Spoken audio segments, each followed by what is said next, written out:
Well, all right, okay. As promised, we're going to talk about Professor Jiang's theory of eschatology, or his theory of the eschatological aspect of the U.S.-Iran war. And before we start, allow me to set some things straight. Am I saying that this theory is all correct? No. Am I saying this is the only theory out there? No. But I'm also not saying that it's incorrect. I'm just saying that it's a theory. It's the professor's theory. And it's a damn entertaining theory. I mean, it's a dark and dystopian theory, but entertaining nevertheless. So, to all the people that say he's a kook, I mean, I understand, but why don't you become more entertaining so we can listen to you? You know what I mean?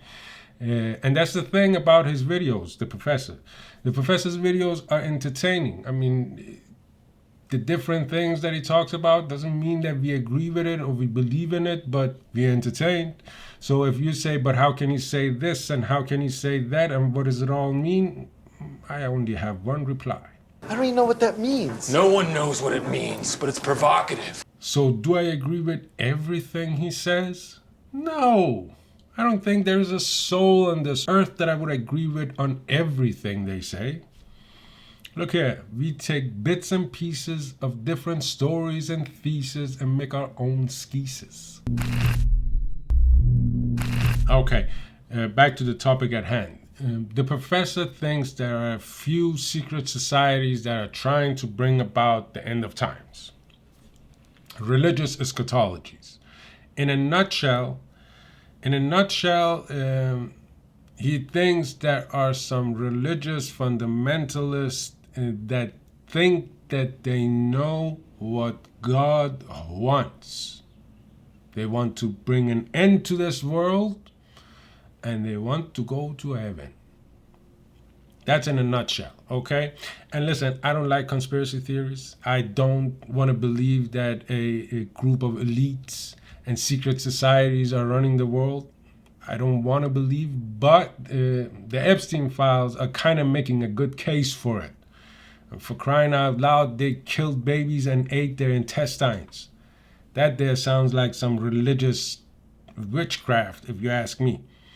And we can't say that it's a fringe few. It's just some numbnuts. We can't because, again, I refer you to the Epstein files. Everybody and their mother was in there. Politicians, religious leaders, tech, media, science, you name it, and they were there. So if it's a few, it's the most important few.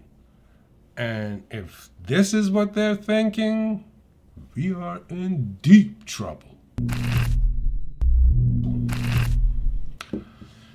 All right, so the professor's theory. In the professor's theory, there is a few religions, all of Abrahamic origin. All of them claim that God favors them. All of them claim that God told them how the end times would play out. And in all of their eschatologies, the battlefield is in the Middle East.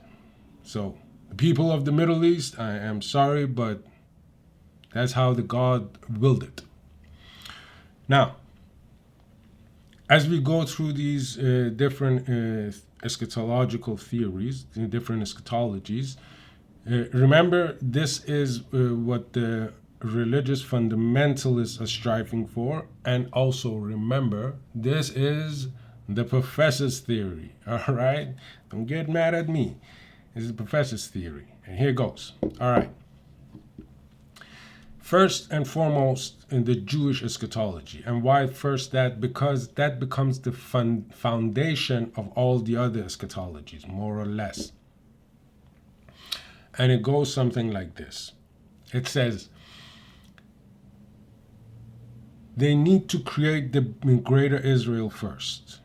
And then they need to bring home the Jewish diaspora and then create the third temple. And that will bring about the war against Gog and Magog. That will not go so well, and therefore the Messiah will come down to save them. Messiah will save them, and Judgment Day rapture scene. They'll go to heaven. That's the Jewish eschatology. And now the rest of these, more or less, the rest of these eschatologies will be built on top of this foundation. The next one is the Protestants, the Christian Zionists. Now, they believe the exact same thing to a point.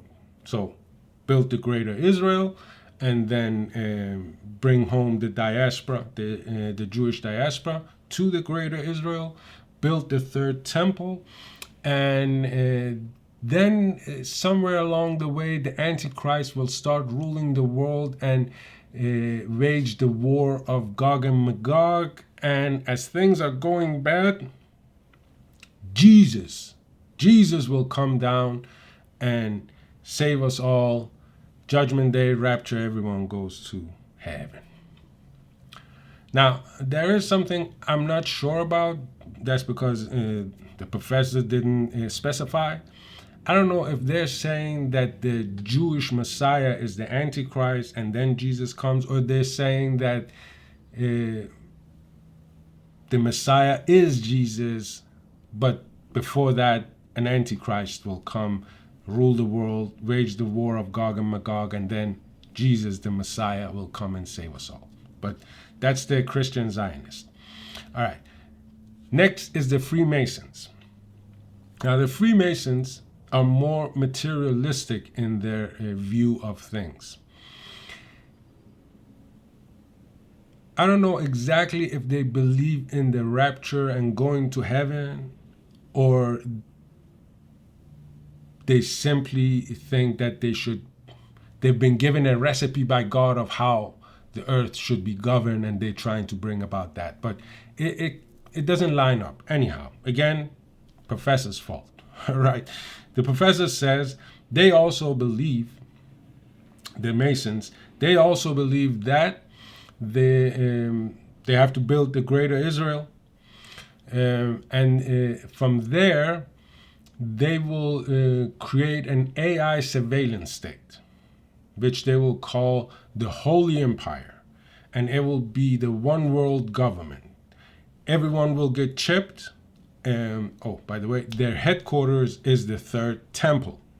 All right, okay. So they have the third temple. That's their headquarters for their AI surveillance state. And then they will have a one world government. And I think their opponents or people will call the chipping the mark of the beast. All right, but where Jesus comes in, I don't understand. It seemed to me like they want to create a very bad environment or situation on earth that will force God's hand to send Jesus down and, rapture, Judgment Day, Sele. But anyhow, they believe in the third temple, Greater Israel, the third temple, and the Holy Empire, where everyone will be chipped, an AI surveillance state, and so on. Freemasons, all right? Now we go to the Muslims. Muslims are divided in two, the Sunnis and the Shiites. The Sunnis are exactly like the Christian Zionists, all right? Well, you can't really say exactly, because there's nothing about the greater Israel, the diaspora, and the third temple, but they do believe that the situation on earth will become intolerable, and that will bring about the time where God sends down Jesus. Jesus will come and save us, and Judgment Day, rapture, Salam, everyone goes to heaven. All right. Now the Shiites make a little tweak to this. They say the world has become, like the situation on earth have become very bad, dystopian. And then Jesus comes, but so does the 12th Imam, Mahdi. he will come too, and the 12th Imam, he will lead the army against evil. Now, what's Jesus doing while this is happening? I don't know. But the 12th Imam is leading the war against evil, and they will win. And Judgment Day, rapture, they go to heaven. Now, we reach the Catholic.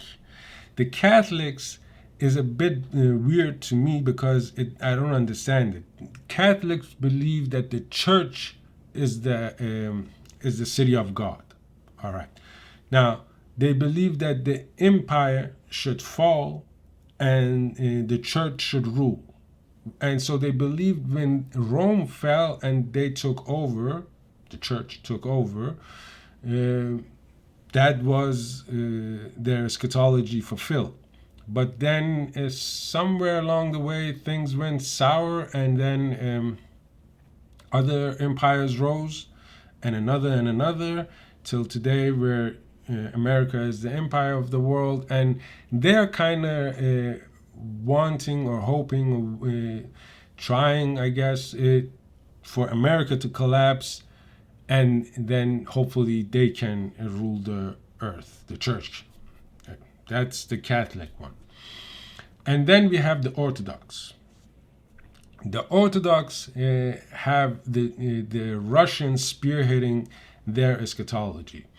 And it says that Russia will become the third Rome, meaning US or the American empire will fall, and then the Russians will become the new empire, which kind of means the Catholics will have to wait a little bit longer for their eschatology.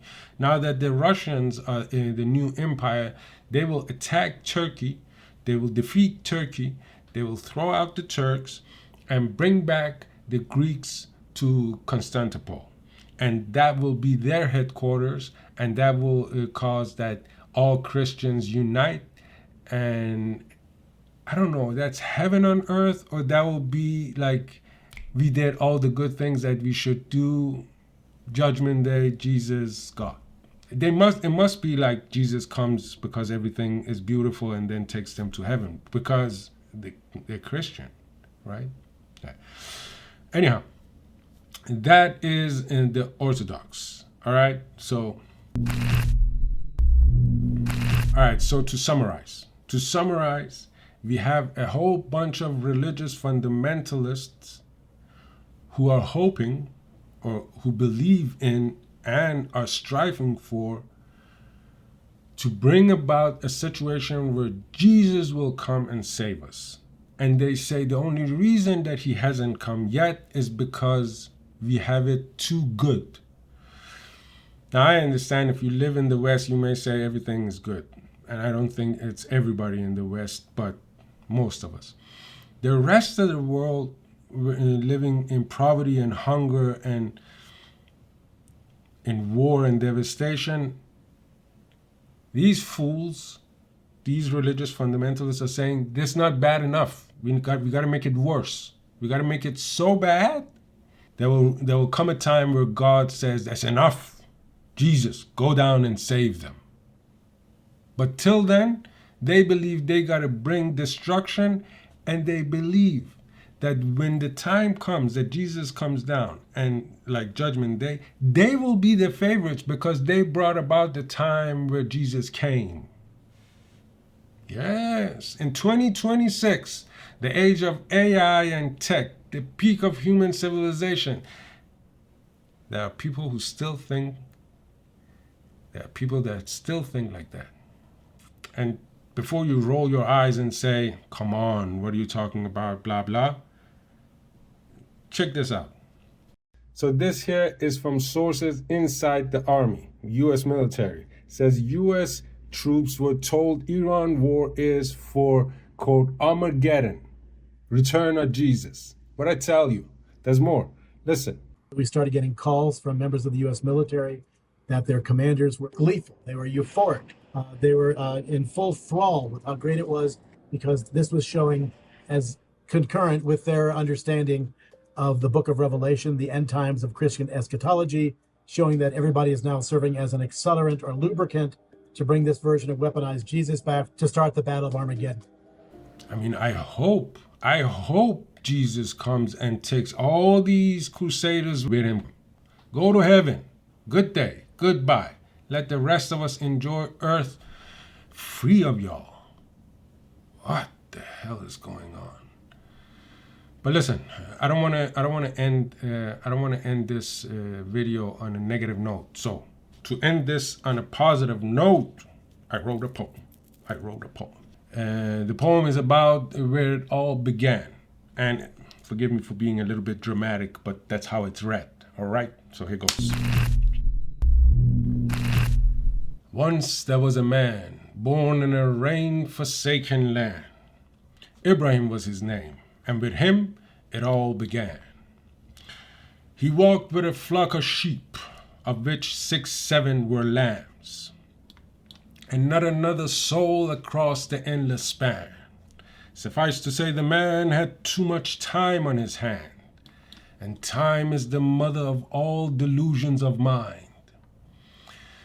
He spoke to the wind, and at night to stars. He spoke to his sheeps, none cared for his emotional scars. So one day, in the silence of the desert land, he imagined a voice that could understand. Agreeable and lauding, forgiving and kind, the finest companion for a wildered mind. Like Aladdin and the genie of the lamp, everything he thought returned as a command. So Ibrahim thought, I am is divine. And as the years passed, the desert boy grew old and bold, till one day he walked into a city of gold. There he found temples, statues, and men bowing to gods of silver and tin. But that didn't sit right with the shepherd's narrow ken. There should only be one God, and that should be my friend. So he left an axe in the temple hall, and the idols shattered against the wall. Then he turned to the crowd and said out loud, like a thunderbolt from the heavenly cloud, you will worship my friend and his sacred law. For with me he always agrees and answers when I call. He comforts my fears and lifts me when I fall, and tries to grant me every wish, be it big or small. And so a whisper rose in the minds of the men, mine, mine, mine, again and again. The whisper grew louder as centuries passed by. Many tribes and kings marched beneath the banner of mine.